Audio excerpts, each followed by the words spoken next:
তো আজকে হচ্ছে ফ্রাইডেতে হচ্ছে আমাদের প্রচুর পরিমাণ কাস্টমার চাপ থাকে, যে কারণে অনেক পরিশ্রম হয়। বাট সবচেয়ে খুশির বিষয় হচ্ছে প্রতি ফ্রাইডেতে আমাদের বাসায় হচ্ছে বিরিয়ানির ব্যবস্থা করা থাকে, মানে হচ্ছে বিরিয়ানির ফাঁক হয়। তো দেখা যাক আজকে আমাদের বাসায় কী বিরিয়ানির ফাঁক হয়েছে।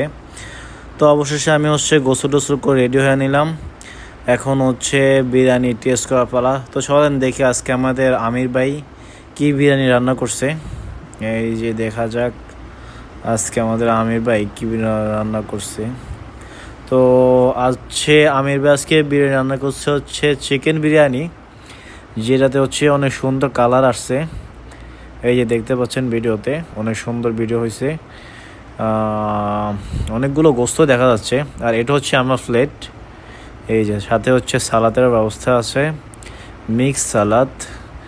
তো বিরিয়ানিটা দেখতে কালারও অনেক সুন্দর আসছে, বিরিয়ানির ডিজাইনটা অনেক সুন্দর। আর এখানে হচ্ছে সবাই আমরা খেতে বসছি। এই যে উনি হচ্ছে নারায়ণগঞ্জের কিন খান, যিনি হচ্ছে শামীম ওসমানের ডান হাত। আর এই যে উনি হচ্ছে সিনেটের এই যে জাফলং পাহাড় আছে না, জাফলং পাহাড়ের সাথে যে বড় একটা রিসোর্ট আছে, ওই রিসোর্টের মালিক হচ্ছে উনি। যদিও উনি ওই রিসোর্টের মালিক, বাট উনি সৌদিতে আমাদের সাথে কাজ করেন। আর উনি হচ্ছে এই যে দেখেন খাইতে আছে, চুলকাইতে আছে, তার মানে ওনার চুলকানির সমস্যা আছে। এটা যদিও বিগ প্রবলেম, তবে আমরা চেষ্টা করব এই সমস্যাটা সামনে সমাধান করার জন্য। সাথে হচ্ছে হামদিয়া, যা মেরিন্ডা সিট্রাস বলা হয়, ওইটাও আছে সাথে, ঠান্ডার জন্য আমাদের যেটা ঠান্ডা হিসেবে ব্যবস্থা করি। আর তার পাশে বসা হচ্ছে ব্রাহ্মণবাড়িয়ার কিংখান। ব্রাহ্মণবাড়িয়া বলতে তো সবাই চেনেনি, ব্রাহ্মণবাড়িয়ার নাম বললেই সবাই চেনেন। এই যে উনি হচ্ছে ব্রাহ্মণবাড়িয়ার কিংখান, ব্রাহ্মণবাড়িয়ার লিডার। এই যে দেখছেন ওনার ফেসের দিকে তাকালেই বোঝা যায়, ওনার ফেস বডি সব কিছু যে বোঝা যাচ্ছে হচ্ছে ওনার গায়ে যে ব্রাহ্মণবাড়ির একটা রক্ত আছে, দেখছেন তেজ বোঝা যাইতেছে। আর যে এই যে দেখা যাচ্ছে না, এটা হচ্ছে হিরো আলমের ছোট ভাই, বগুড়া এর বাড়ি। হিরো আলমের আসলেও সে হচ্ছে অনেক কাছের লোক, শালায় ডিউটি থেকে আসতে, বাট কোনো ক্লিন নেই, কিছু নেই, গা গোসল কিছুই ধোয়া নেই, ফ্রেশ হওয়া নেই, কিছু নেই, খাইতে বসে আসছে। আর ইনি হচ্ছে টাঙ্গালের কিং খান। এই যে বাইয়ে খায়া নিছে, সবার খাওয়াই শেষ পর্যায়ে, বিকজ হচ্ছে আমার আজকে আস্তে আস্তে অনেক দেরি হয়ে গেছে।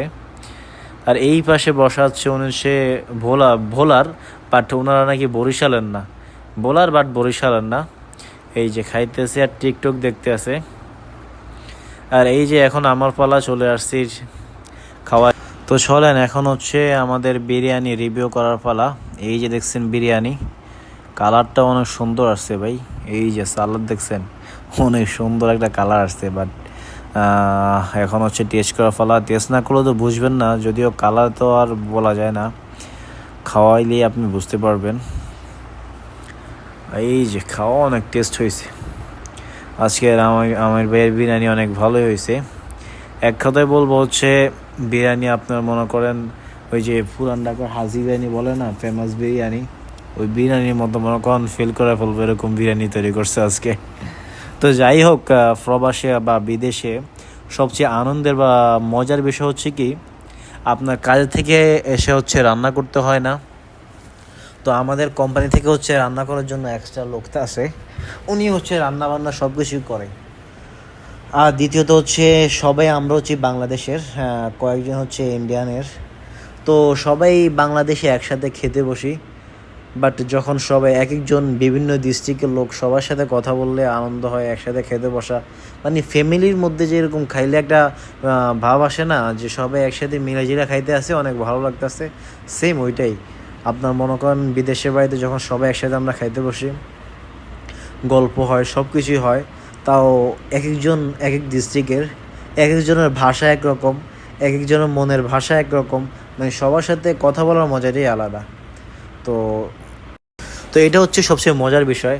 আসলে প্রবাসে আপনার হচ্ছে মনে করেন ডিউটি থেকে আইসা রান্না করে খাওয়া অনেক কষ্টের বিষয়।